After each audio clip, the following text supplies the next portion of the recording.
Adelante. Muy bien, bueno, buenas tardes a todos. Señor, te damos gracias por esta reunión, el inicio del año 2024. Te damos gracias por la vida de Juan Carlos, de Julio, de Alejandro, de Mirta, mía y de todas aquellas personas que después van a escuchar y ver esta grabación. Te pedimos todo, que derrames sobre todos nosotros todo tu amor y tu misericordia. Y te pedimos fe y que tengas para cada uno todo esa misericordia y siempre nos ayudes en cada momento de nuestra vida. Amén. Amén. Gracias, Fernando. Bueno, Juan Carlos, con gusto te escuchamos. ¿Y qué nos vas a Bien. platicar hoy? Sí, hoy estuve, digamos, antes de hoy, no mucho, cuando me dijiste, digamos, que me ocupara de hoy de traer un tema para comentarlo y masticarlo. Este es un tema para masticarlo. Qué lindo. Y vi el Evangelio de hoy y, y me vino, digamos, un deseo de comentar el Evangelio de hoy, De compartirlo. de compartirlo con ustedes. El Bien. Evangelio de hoy es una partecita del largo discurso que Jesús dio en la sinagoga de Cafarnaún. Es un pasaje, en general es muy largo, porque es el capítulo 6, desde el 22 hasta el 71. Pero el Evangelio de hoy se ocupa de una partecita nomás. Y vamos ya al pasaje del Evangelio que dice así. Los judíos discutían entre sí diciendo, ¿cómo este hombre puede darnos a comer su carne? Jesús les respondió, les aseguro que si no comen la carne del Hijo del Hombre y no beben su sangre, no tendrán vida en ustedes. El que come mi carne y bebe mi sangre tiene vida eterna y yo lo resucitaré en el último día. Porque mi carne es la verdadera comida y mi sangre la verdadera bebida. El que come mi carne y bebe mi sangre permanece en mí y yo en él. Así como yo, que he sido enviado por el Padre que tiene vida, vivo por el Padre. De la misma manera, el que me come vivirá por mí. Este es el pan bajado del cielo, no como el que comieron sus padres y murieron. El que coma de este pan vivirá eternamente. Jesús enseñaba todo esto en la sinagoga de Cafarnaúm.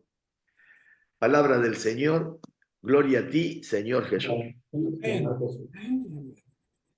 Bueno, acá tenemos un pasaje que es una parte de todo lo que es el discurso del pan de vida, que es mucho más extenso, donde se afirma y se reafirma y se pone el acento en aspectos específicos y concretos.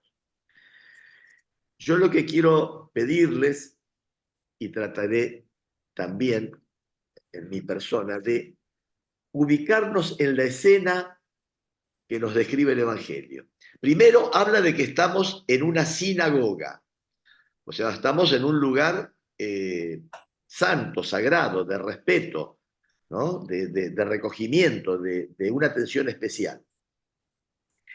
En esa sinagoga ubicamos a Jesús y a los discípulos.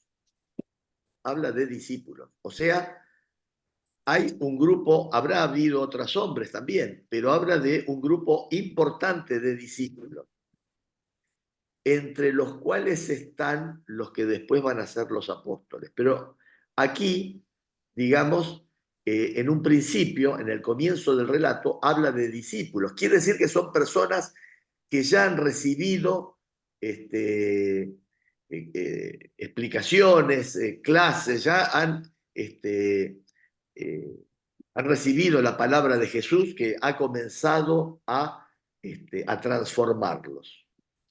Entonces, en este contexto, digamos, de cierta sacralidad o de espiritualidad, el maestro les habla a sus discípulos y les dice algo que realmente es totalmente disruptivo. Es una bomba atómica lo que dice el maestro, en el sentido de que es algo extraño, inesperado, es algo que imposible de inteligibilizar, imposible de entender, imposible de comprender, imposible de asimilar. Tanto es así que muchos de ellos dicen, ¿cómo este hombre puede darnos a comer su carne? Es lógico, es lo que surgiría en el interior de cualquier persona que estando en ese lugar, en ese contexto, escucha de un maestro que dice que hay que comer su carne. Y Jesús escucha que murmuran. Dice, ¿cómo este hombre nos dice que tenemos que comer su carne? Los escucha y lejos de decirles, no, momento, esperen, ustedes, quién sabe lo que están entendiendo, quién sabe lo que están interpretando, esperen, cuando ve que están como por irse, no los detiene, sino que redobla la apuesta, refuerza las palabras que dice. Les aseguro, él les había dicho que había que comer su carne y beber su sangre. Se extrañan y frente a la extrañeza, a las dudas, a las murmuraciones, Jesús redobla la apuesta y dice, les aseguro que si no comen la carne del Hijo del Hombre y no beben su sangre, no tendrán vida en ustedes. El que come mi carne y bebe mi sangre tiene vida eterna y yo lo resucitaré en el último día. Y refuerza la idea, porque mi carne es la verdadera comida y mi sangre la verdadera bebida. El que come mi carne y bebe mi sangre permanece en mí y yo en él. Yo alguna vez comenté que en el griego, que es el idioma original, estas versiones del verbo comer tiene más de una expresión en griego, ¿no? Está el comer, el verbo comer usado en un sentido de nutrirse, de alimentarse, y también está en el sentido mecánico de las mandíbulas royendo, rompiendo el alimento, iniciando el primer tramo del proceso digestivo que después continuará en el resto del tracto digestivo, ¿no es cierto? Es decir, Jesús habla de comer rompiendo, comer. Bien. Ahora hace una referencia al Padre, dice, así como yo, que he sido enviado por el Padre que tiene vida, vivo por el Padre, de la misma manera, el que me come vivirá por mí. Este es el pan bajado del cielo, no como el que comieron sus padres. Fíjense que aquí hay una alusión directa al maná del desierto, que es un pan real, un pan físico, un pan que se masticaba y que nutría al cuerpo. Este es el pan bajado del cielo, no como el que comieron sus padres y murieron. El que coma de este pan vivirá eternamente.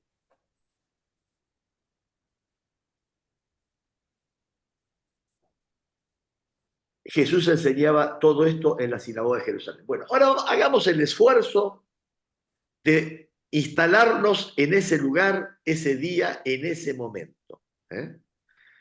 El maestro dice que hay que comer su carne y su sangre.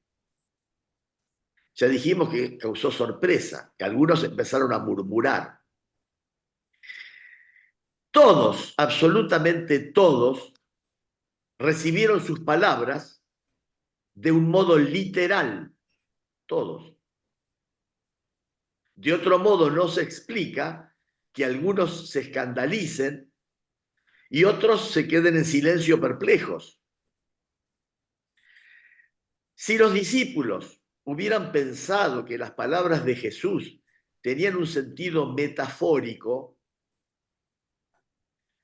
pocas veces una metáfora se repite tantas veces, ¿no? Pero si hubieran creído que era en sentido metafórico, no se hubieran sorprendido, no hubieran murmurado, no hubieran hecho lo peor que hicieron luego, se fueron escandalizados. Dijeron, esto es una locura, esto no puede ser. Nosotros, estando allí,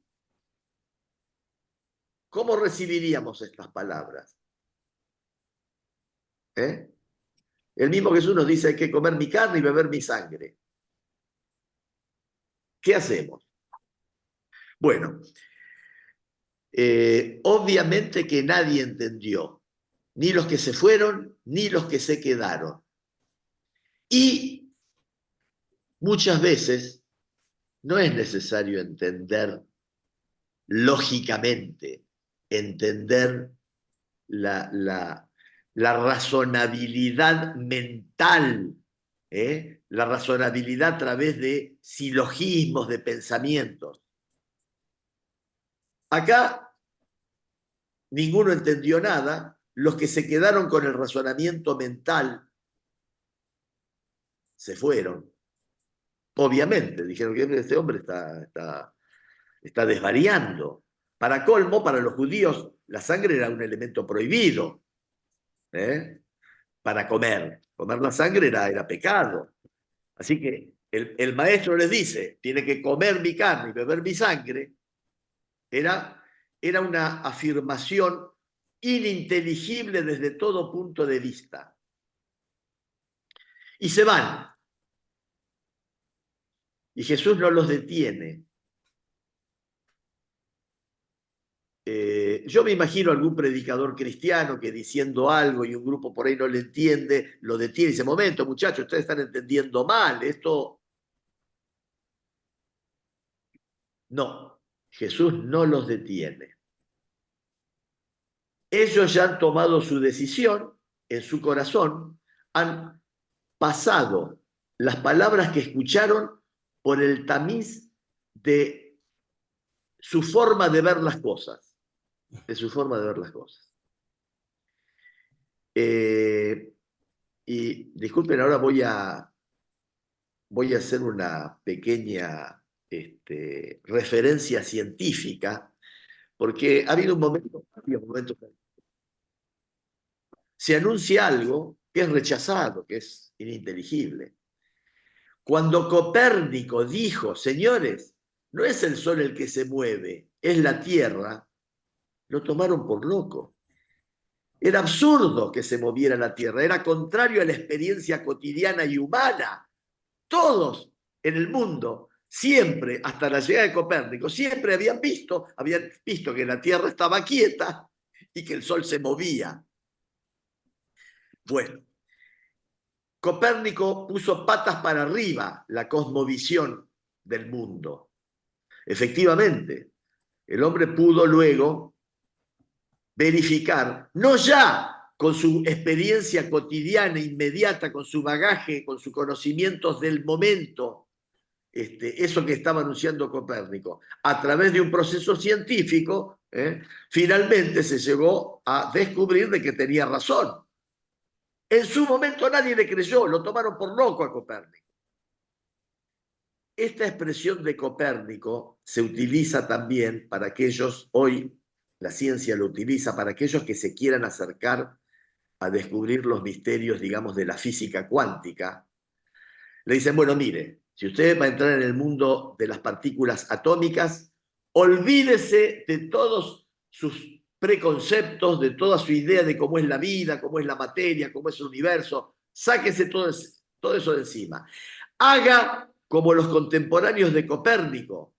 Olvídese de cómo vio el mundo, escúchelo a Copérnico pero si usted sigue aferrado a sus ideas, no lo va a descubrir. Bien, por eso se dice que un giro copernicano es una forma sustancialmente distinta de contemplar todo.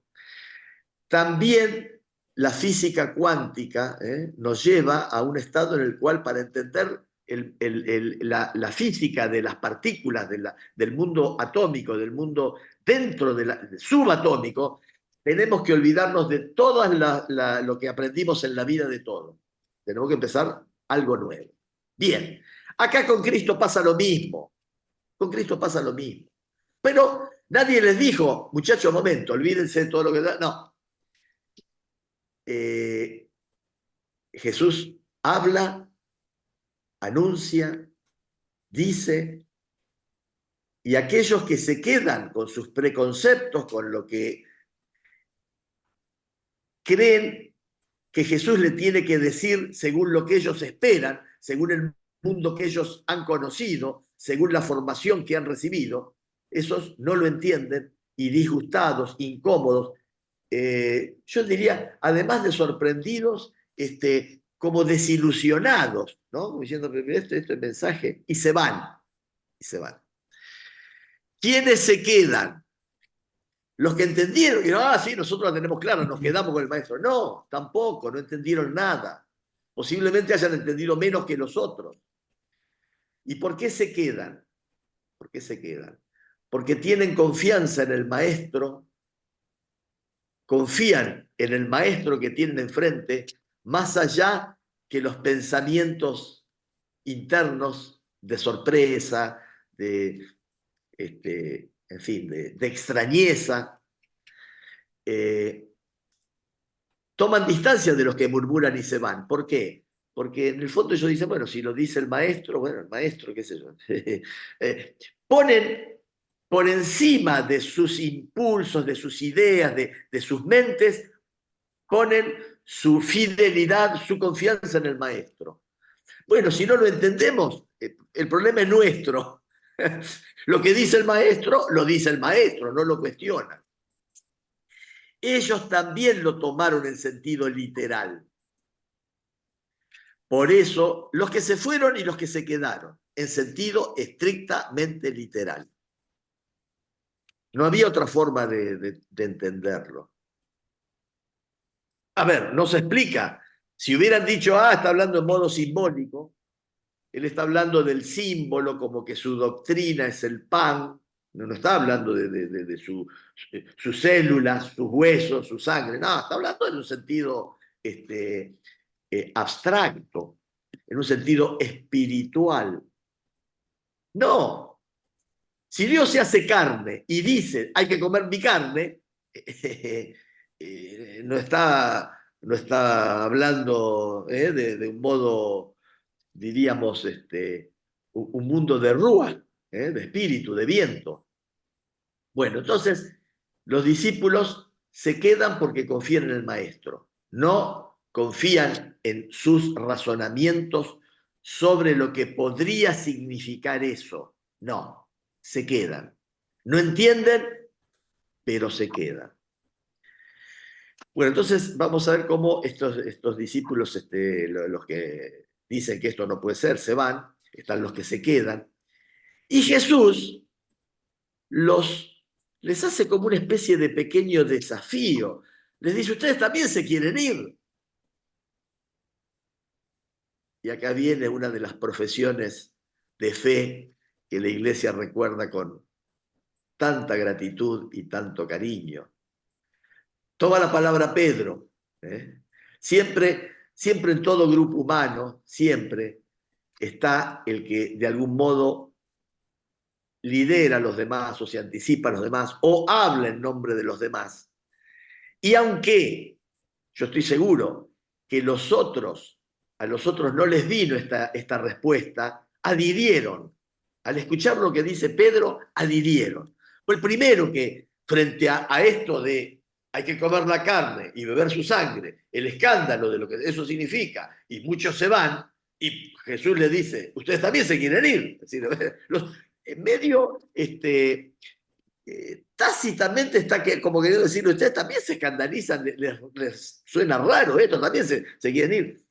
Pedro toma la palabra y les dice, ¿a dónde iremos, Señor? Tú tienes palabras de vida eterna. Acá está la clave. Acá está. ¿A dónde vamos a ir? Confiamos en vos. A ver, bueno, lo que decís nos parece extraño, pero bueno, confiamos en vos. Ya entenderemos, ya sabremos, pero ahora estamos sorprendidos, no entendemos nada, pero confiamos en vos. Esa es la actitud última y primera que debe estar presente en nosotros, en nuestras almas. La de la fe en el Señor.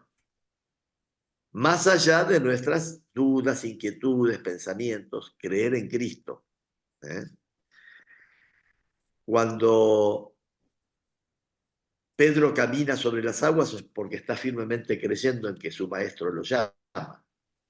Cuando duda, se cae, se sumerge. Esto de Jesús caminando sobre las aguas, y el Pedro que camina sobre las aguas y luego se hunde, yo lo asociaría con la actitud de estos dos grupos, de los discípulos que se van y los que se quedan. El Pedro que sigue caminando sobre las aguas es el que dice, ¿a dónde iremos, Señor? Tú tienes palabras de vida eterna. Es ese. El que está con la mente fija en el Señor. Cuando de repente mira para adentro y seguramente dice, pero ¿cómo es esto de que estoy caminando sobre el agua? ¿Qué pasa? Esto es algo raro. Ahí se hundió. Me gustaría imaginarlo de esa manera. Me parece que por ese lado podría ir el tema. Bueno, este es un hecho, yo diría, importante, porque dentro de lo que es el maravilloso mundo cristiano, ha producido una divisoria de aguas importante. Y yo traigo este tema porque tenemos que ver estas dos vertientes fundamentales, porque prácticamente todo el cristianismo de este relato o lo toma en forma literal o lo toma en forma simbólica, y de ahí van a derivar distintas comunidades, incluso enfrentamientos por cómo entender y cómo vivir este mensaje. Nuestra iglesia, que considera que debe preservar ese depósito de la fe para todas las generaciones, de este pasaje y de otros que se complementan con ha hecho el punto central, y como lo define la iglesia misma, la cima y la cumbre de su religiosidad, de su fe, de su espiritualidad y de su gran mensaje. Este misterio de comer recién va a ser revelado en la última cena. Porque acá nuevamente, fíjense que estamos hablando de contextos no, llamémosle, laicos, populares, de la calle, de cualquier lugar. No, estamos hablando, lo anuncia en una sinagoga y luego en la celebración de la Pascua judía, que es tal vez la celebración máxima del pueblo de Dios, me refiero al pueblo judío, y también la máxima celebración del pueblo cristiano, la Pascua. La Pascua es lo más importante, la más importante conmemoración. Yahvé le dice a los israelitas que deben hacer memorial de esa Pascua. Por eso, en todos los siglos, los judíos se reúnen y hacen, como el video que nos mandó Julio, cumplen con los 15 pasos de la Pascua. Muy importante, muy importante. En la Biblia no está cómo se debe celebrar la Pascua en el detalle, no. Pero por eso existen otros libros escritos por maestros de la ley judía donde hacen ese detalle. Por eso la mayor parte del pueblo judío tiene sus dos fuentes de inspiración para vivir su fe. Uno es la Biblia, la Torá, y el otro es la tradición, o sea, cómo fue vivida, leída, interpretada y amada esa Biblia por el pueblo, cómo fue encarnada. Igual que nuestra Iglesia Católica no se cansa de pregonar que nuestras dos fuentes son la Biblia y la tradición.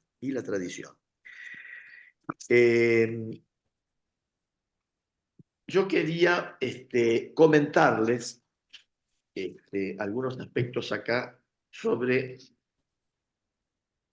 cómo la Iglesia Católica va a encarnar estas enseñanzas tan, yo diría, tan graves y tan importantes que dio Jesús.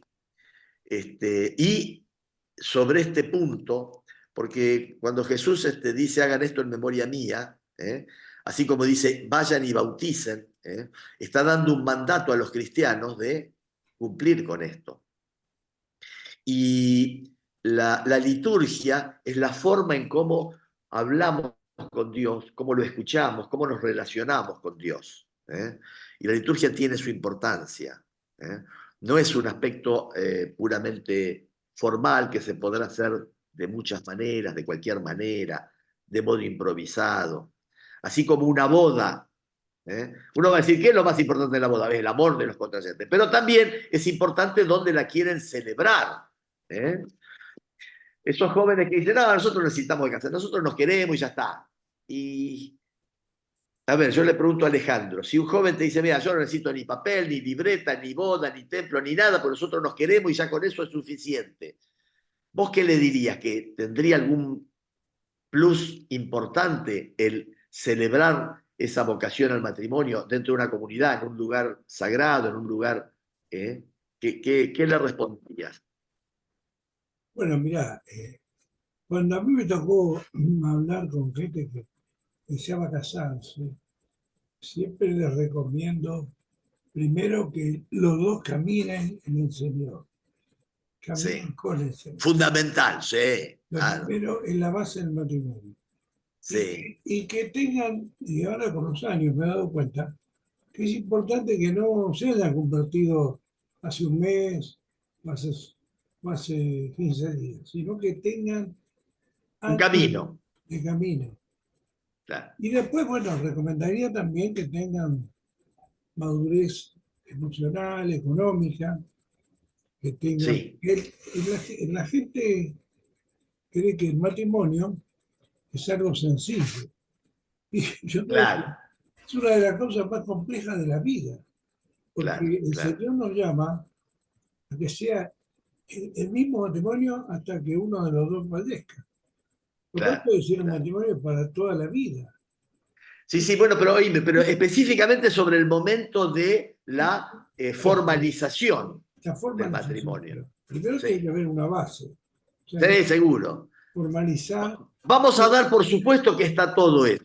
Bueno, pero es una base bastante grande, no solamente Sí, el camino del Señor, sino que tiene que tener una base económica, una base sí, espiritual, moral y además hasta una base de carácter.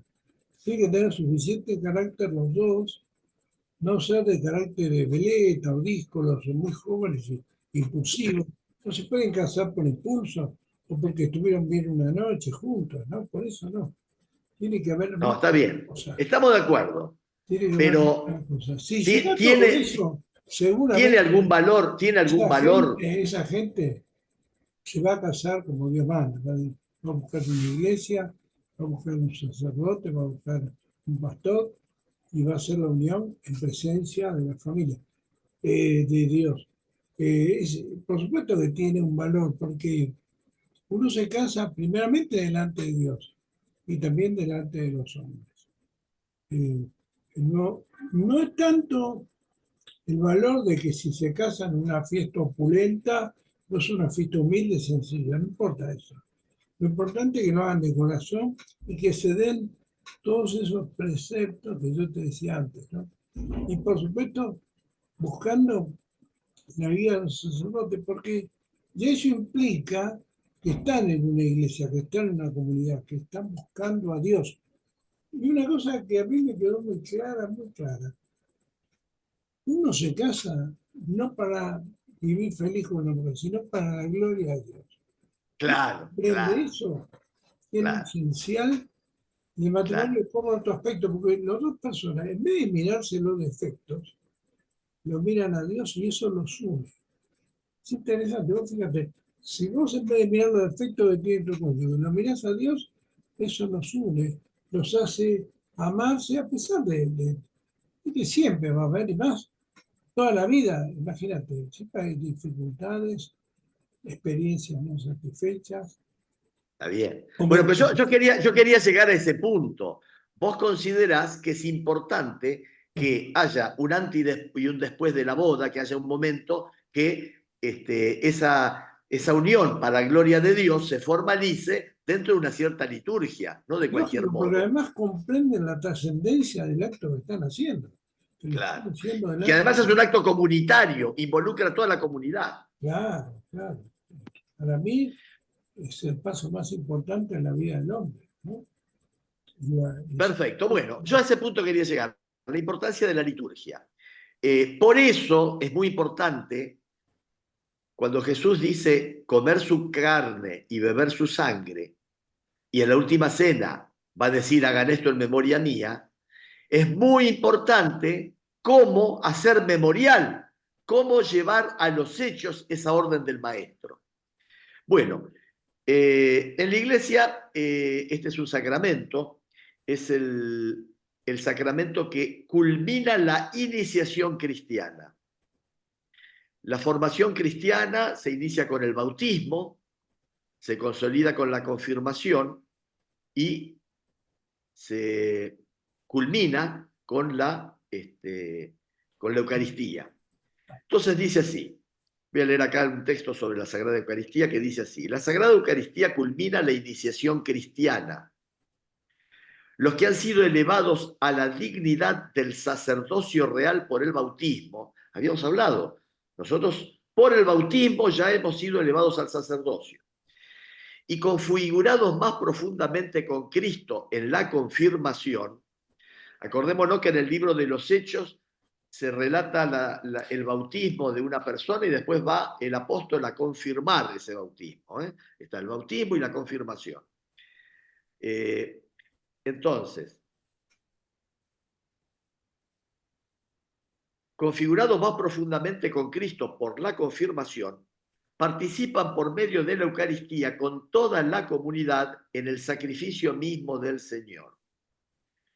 Nuestro Salvador, en la última cena, la noche que fue entregado, instituyó el sacrificio eucarístico de su cuerpo y su sangre para perpetuar por los siglos, hasta su vuelta, el sacrificio de la cruz y confiar así a su esposa amada, la Iglesia, el memorial de su muerte y resurrección.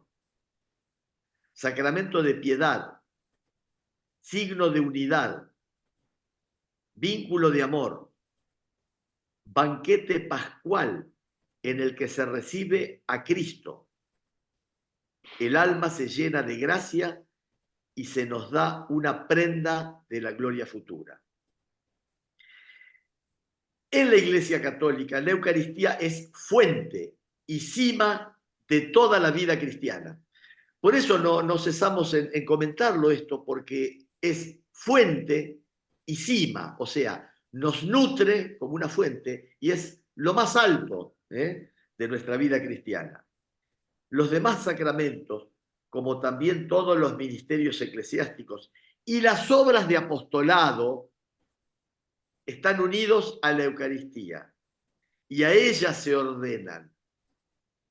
La Sagrada Eucaristía, en efecto, contiene todo el bien espiritual de la Iglesia.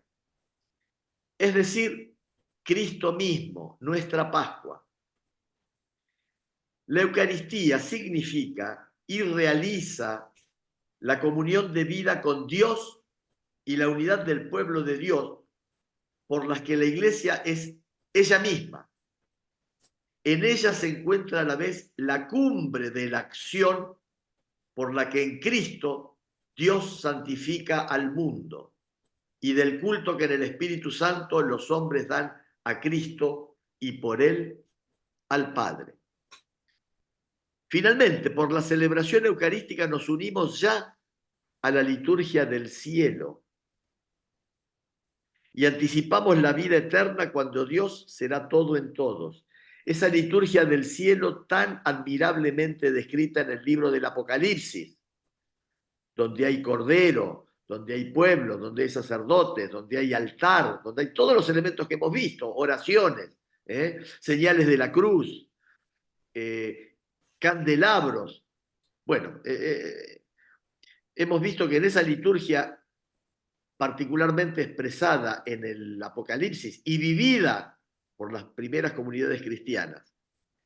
En resumen, la Eucaristía es el compendio y la suma de nuestra fe.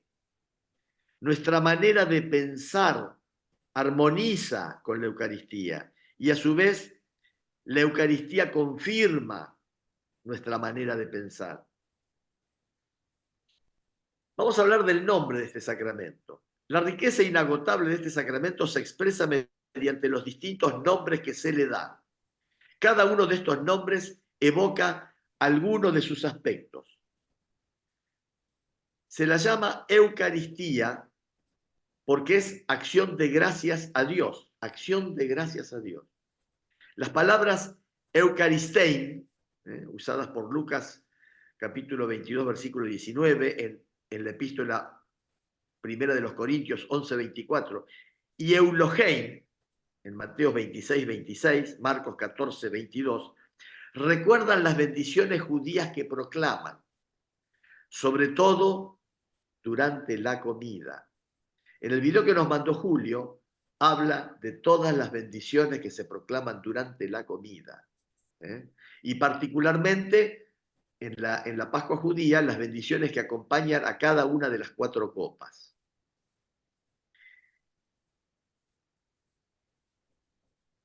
Sobre todo durante la comida, decíamos.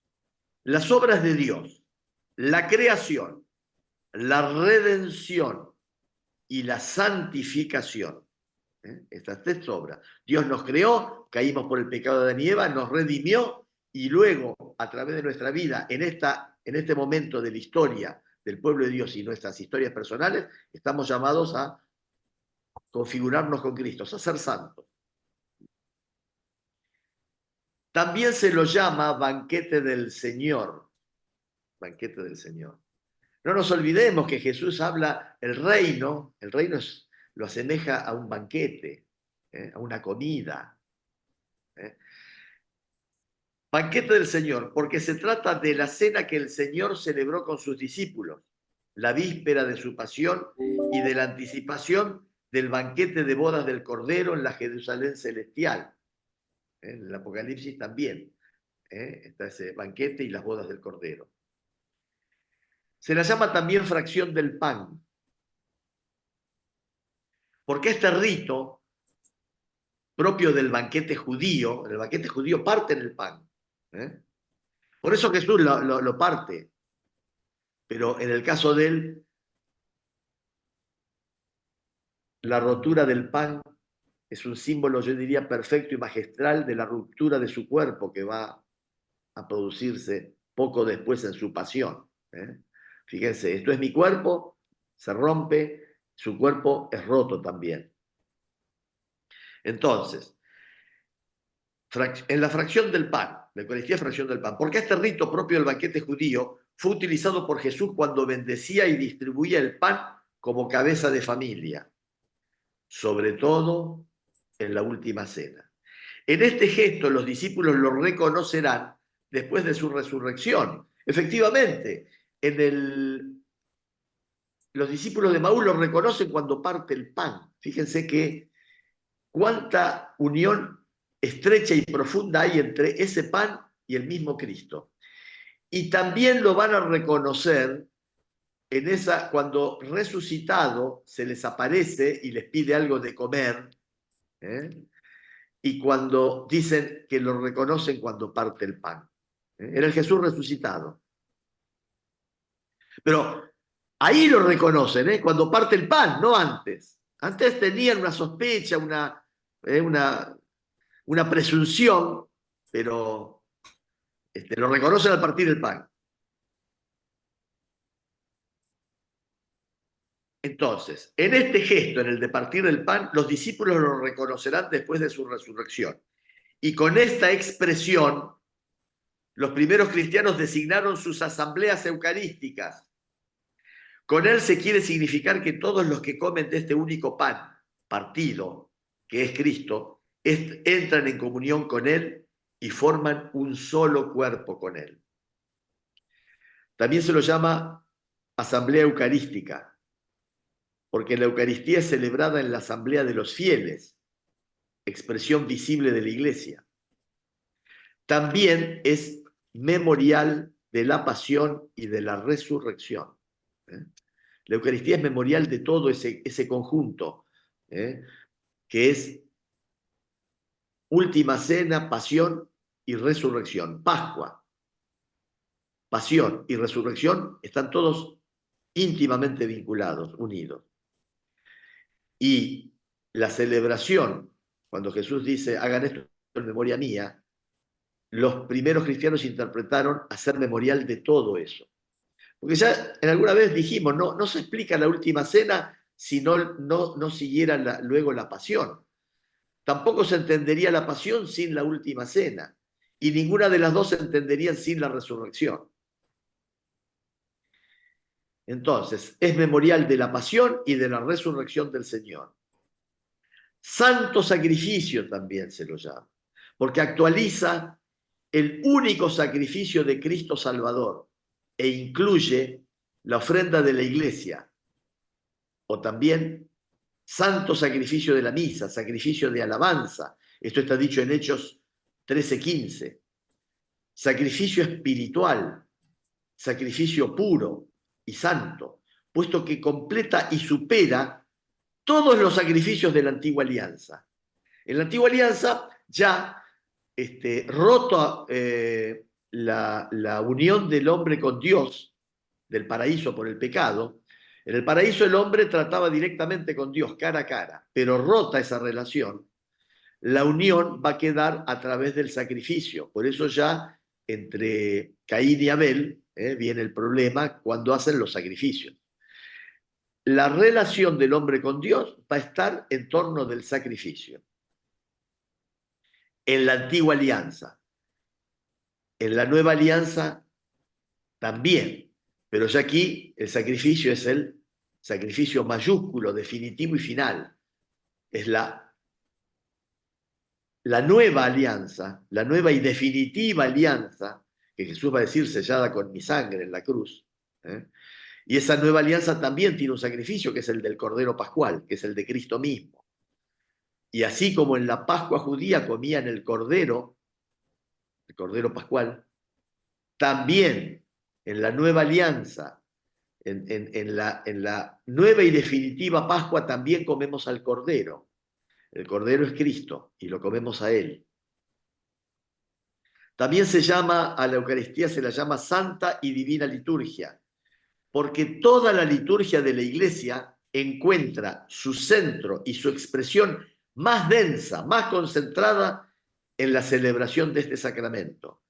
En el mismo sentido se la llama también celebración de los santos misterios. Ya los primeros cristianos hablaban de los santos misterios, solamente podían participar los bautizados. Mientras no estaban bautizados no podían participar de estos sagrados misterios. Y las iglesias cristianas, ya hasta entrada bastante en la Edad Media, tenían junto al templo donde celebraban la Eucaristía, tenían el baptisterio, donde se producía la catequesis y los bautismos. Eran dos edificios separados. Así están en Pisa, así también están en Florencia, está el templo y por otro lado está el baptisterio. Luego que estaba bautizado, entonces podía participar de los sagrados misterios. Y esos sagrados misterios se vivían, digamos, ya desde los primeros siglos en secreto. Eran misterios que no se podían compartir con el que no entendía, que no participaba, que no había sido preparado y no adhería a esto. Tanto es así que, claro, algún eco, alguna voz de lo que pasaba en la celebración de estos sagrados misterios llegaba afuera a los que no eran cristianos. Y por eso algunos acusaban a los cristianos de canibalismo, de ser antropófagos, de comer carne humana. Claro, esta es una prueba más de que esos primeros cristianos vivían la fracción del pan, ¿eh? Por estas críticas y estas persecuciones. A los cristianos los van a perseguir, entre otras cosas, acusándolos de eso, de ser caníbales. Por supuesto, es una versión totalmente distorsionada que le llega a gente que no está instruida, no está formada, no está educada, no tiene la fe. Entonces, celebración de los sagrados misterios. Se habla también del Santísimo Sacramento porque es el sacramento de los sacramentos. Con este nombre se designan las especies eucarísticas guardadas en el sagrario. En nuestras misas, cuando lo que queda, digamos que no se consumió, se guarda en el sagrario y después sirve para llevarle a los cristianos que no pueden participar de la misa porque están enfermos, están en cama, están en hogares. Y así también procedían, ya tenemos antecedentes de los primeros cristianos. A Tarcisio era un joven, un niño casi, le encomiendan llevarle la Eucaristía a unos cristianos que estaban presos. En el camino lo encuentran unos amigos y lo empiezan a decir que vaya a jugar con ellos, qué sé yo, y ven que él protege de un modo especial donde llevaba la Sagrada Eucaristía. Y entonces, movidos por eso, dicen, ¿qué llevas ahí? Danos eso. Como él no lo quiere dar, más interés despierta en estos otros chicos y lo apedrean porque no entrega, y es el primer mártir de los que llevan la Sagrada Comunión. Es el santo, digamos, que protege a los ministros de la Eucaristía, los que actualmente llevan la comunión del templo a los lugares alejados. Yo alguna vez me pregunté si alguno de estos ministros en su camino hacia un hogar o hacia una casa familiar fuera interceptado por ladrones, indudablemente al revisarlo quisieran llevar esa parte. ¿Qué harían estos ministros? Bueno, yo creo que instruidos adecuadamente en la fe no entregarían, defenderían con su vida el sagrado pan que llevan. Yo creo que no lo entregarían. Por eso el ejemplo de San Tarcisio nos ilumina, nos da una guía. Bueno, yo ya no soy ministro, pero para los que lo son.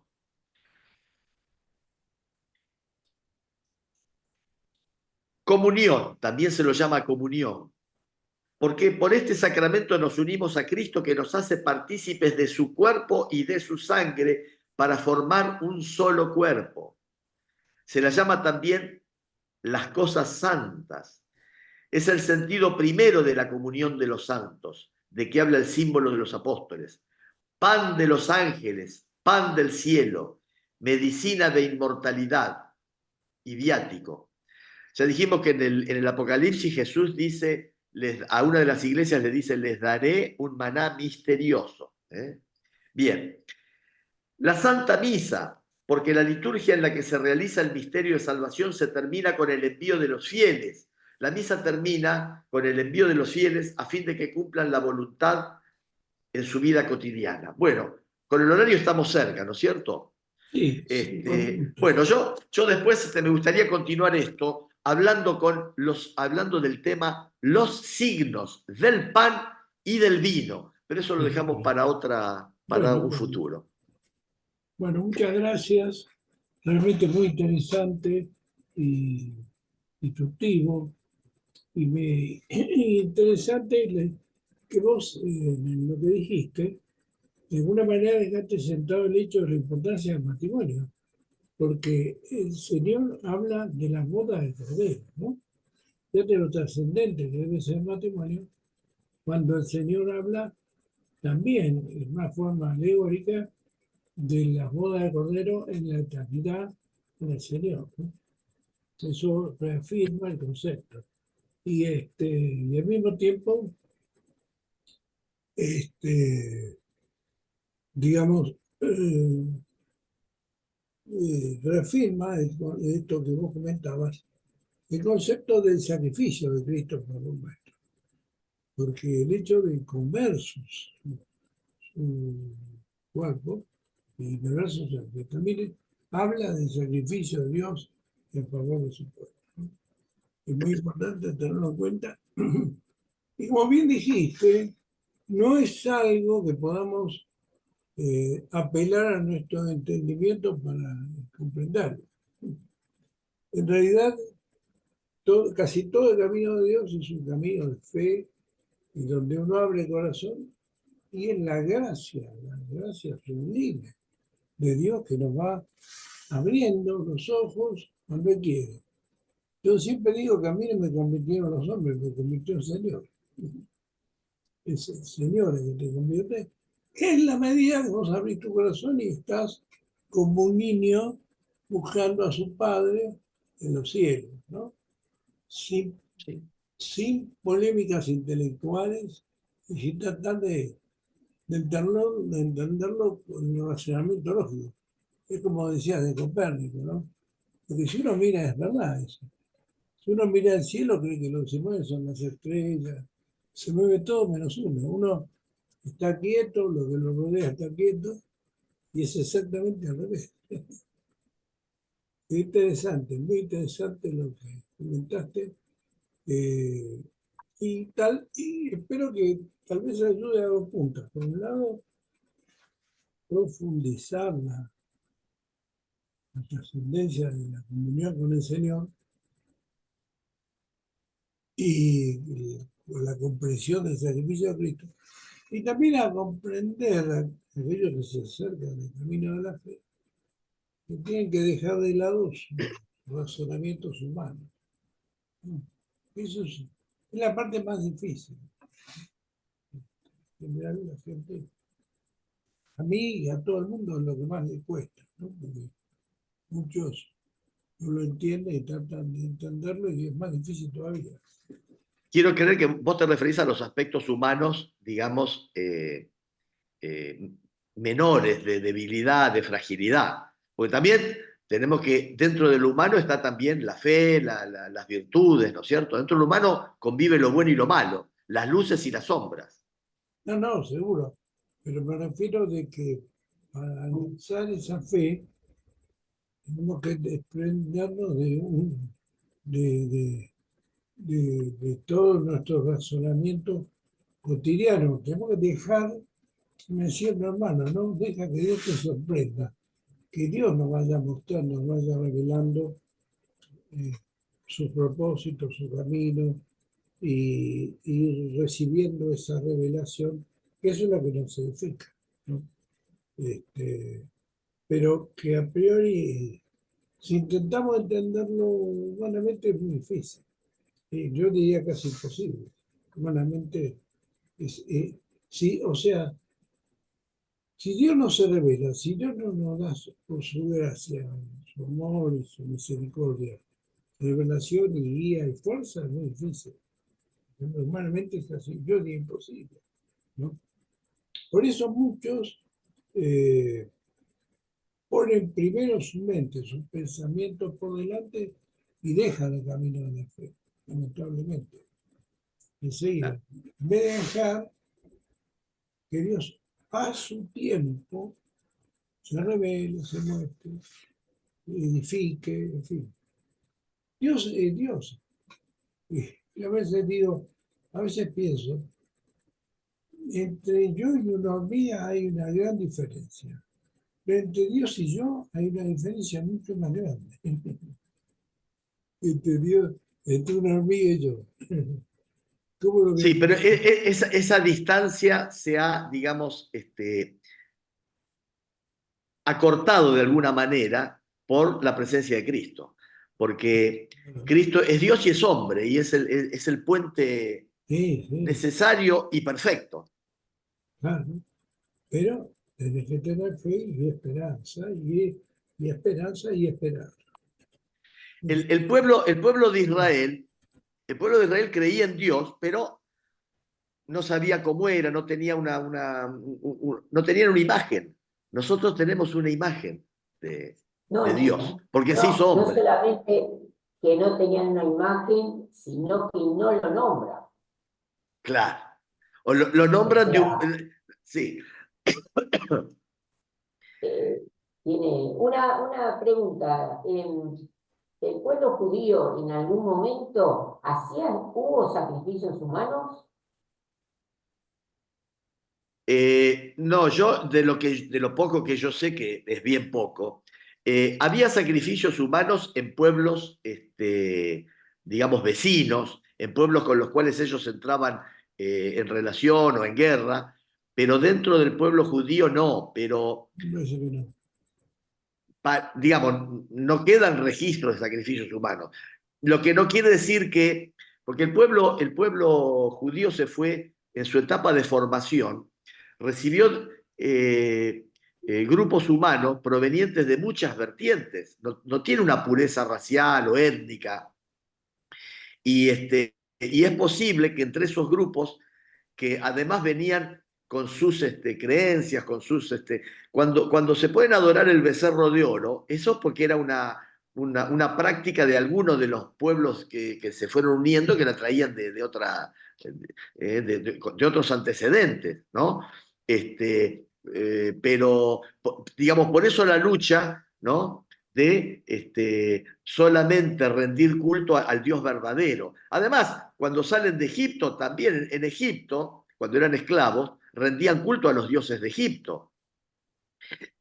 Es decir, la religiosidad era multicolor. En la experiencia del éxodo, de llegar a la tierra prometida, de construir el templo, después en la etapa de los reyes, se va, digamos, conformando la fe judía, ¿no? Y se va delineando las características de Dios. Y van a alcanzar su cumbre con ese Dios hecho hombre que nos viene a rescatar, ¿no? Es todo un plan divino que se va desarrollando, de un modo admirable, de un modo admirable. Por eso, si uno busca, digamos, no hay elemento, signo, hecho, historia del Antiguo Testamento que no tenga que no esté referenciado, que no esté de algún modo incluido y llevado a su máxima expresión dentro del Nuevo Testamento. El acto de comer la manzana y caer en el pecado solamente puede ser contrapuesto, resuelto, liberado por otro acto de comer, que nos dice Jesucristo. Antes nos daba la orden de no comer de la manzana y pecamos. Ahora nos da la orden de comer su cuerpo y su sangre. Como si a través de la comida también se depurara internamente las consecuencias de ese pecado, que también fue un acto, digamos, espiritual de la voluntad, pero fue un acto físico también. Fíjense que el pecado es un acto de actitud que se materializa mediante la acción de comer. Por eso, por seres humanos con cuerpo y alma, nuestra salvación también requiere de que nuestra alma se purifique, se perfeccione a través de todas las prácticas religiosas, a través del apostolado, a través de las obras de bien, a través de la lectura y el estudio de la Biblia, todo. Pero además, todo eso debe ir acompañada de la acción física del acto de comer. Se pecó. Primero, dejando de cumplir la voluntad de Dios, haciendo la propia voluntad y comiendo. Y hoy tenemos que cumplir la voluntad comiendo. Jesús, en el momento más terrible, digamos, en el monte de Getsemaní, cuando dice, Padre, si quieres, puedes apartar este cáliz de mí, pero no se haga mi voluntad sino la tuya. Él redime a la humanidad cumpliendo la voluntad del Padre. Caímos por no cumplir la voluntad del Padre comiendo la manzana, ahora nos redimimos cumpliendo la voluntad del Padre, cumpliendo su voluntad y cumpliendo con la voluntad de Jesucristo, que nos dice, coman mi cuerpo y mi sangre. Amén, amén. Bien. Es interesante, yo estaba pensando recién, el pueblo judío es el que históricamente está mejor preparado para comprender el sacrificio de Cristo y para Claro, convertirse a Dios. sí, Y curiosamente ese pueblo, con toda la formación intelectual que tiene, buena parte de ese pueblo no se convierte, ¿no? Es interesante ese concepto, por eso vuelvo a lo mismo. No es por un problema de intelecto, porque ellos están más, vamos a ser honestos, están más preparados que nosotros para sí, comprender a Jesús. Y sí. sin embargo ellos no se convierten. Y nosotros, la rama eh, eh, que fue injertada en el olivo, lo convertimos, y muchas veces muchísimo menos comprensión de lo que Jesús hizo con nuestro. ¿Por qué? Por la fe, porque creemos en Él, porque dejamos sencillamente actuar a Dios en nosotros, ¿no? Sencillamente que Dios actúe y hacemos caso y creemos sin, como decías vos, sin poner en duda la palabra de Dios. Decías al principio, cuando los apóstoles no le entendían, decías vos, bueno, si lo dice el maestro, por eso Lo será. dice el maestro. Yo no puedo anteponer lo que me parece a mí, lo que se suscita en mí. No, el maestro. Claro. Bueno, Maganudo, bueno, Bueno, ya estamos en horario. Muy bien. Hay que eh, hacer la despedida. Fernando hizo la apertura, yo voy a hacer la despedida. Sí, Muy bien, muy bien. bien. Bueno, y antes, bueno, Fernando, la próxima vez quiere dar la liturgia del día. Bueno, sí, cómo ¿A vos te no. queda bien Claro. el viernes para la semana que viene, Juan Carlos? ¿O tenés? ¿Volver el viernes de la semana que viene? Sí, te queda bien. Sí, digamos para participar Sí, o para... hacerlo, porque era la alternativa era viernes o jueves, pero por ahora podemos seguir los viernes a las Sí, 6. el viernes que viene, ¿qué es? Ya te- 20 y pico, sí. No voy a poder la primera semana de mayo. Bueno, El viernes de la primera semana de mayo ya tengo un compromiso, así que si por favor el lo viernes podemos que pasar viene para el es jueves. 26. O sea que Bien, el siguiente debe ser 4 de mayo. sería 3 de mayo. El 3 de mayo para el jueves, 3 de 3 de mayo. Bueno, mayo. El muy 2 de bien. mayo jueves Bueno, y el viernes, después lo vemos entre nosotros, Alejandro. ¿cómo? Que después lo vemos entre nosotros. Sí, Sí, después lo ponemos vemos. los tres. Ponemos los Sí, tres, el jueves. El entonces, jueves sí, de podría. acuerdo. Bueno, muy bien. Gracias, Padre, por este encuentro. Gracias por la palabra que tan sabiamente nos ha compartido Juan Carlos. Y que sea tu Espíritu Santo, porque en todo esto la acción intelectual del hombre no alcanza a llenar, sino que es el Espíritu Santo el que nos ilumina, nos guarda, nos protege y nos guía, ¿no? Por eso, gracias por la palabra y gracias por el Espíritu, que hace soporte en beneficio nuestro y de todos los que escuchan esto, que se abran al gran poder y la sabiduría del Espíritu Santo para comprenderlo. Bueno, gracias por la vida de Fernando y gracias por la vida de Juan Carlos, que realmente ha trabajado muy bien para nosotros. Bendecimos a nuestra familia, a la esposa de Liliana, a la esposa de Juan Carlos, a mi querida esposa Mirta y a todos los familiares nuestros que te conozcan. La mejor bendición para todos es que te conozcan. Yo te pido por la vida de mis sobrinos también, que te conozcan. Que todo sea para tu gloria, en el santo nombre de Jesús. Y también quiero saludar a todos los que nos escuchan y tengan la oportunidad de escuchar este video. Si quieran participar, que lo pueden hacer con mucho gusto. Estamos abiertos, queremos servir a aquellos que tengan deseo sincero de corazón de acercarse a Dios. Y realmente esperamos serles útiles. Que todo sea para la gloria de Jesús, en el nombre del Padre, del Hijo y del Espíritu Santo. Amén. Amén. Muy bien. Chicos, una alegría verlos. Buena semana. Muy bien. Estamos en cualquier Gracias, momento. Alejandro. Chau. Muy lindo Juan Carlos. compartir esto. Gracias, gracias. Suerte. Gracias. Chao, chao. Saludos a todos. Adiós, adiós. Adiós. Buen viernes.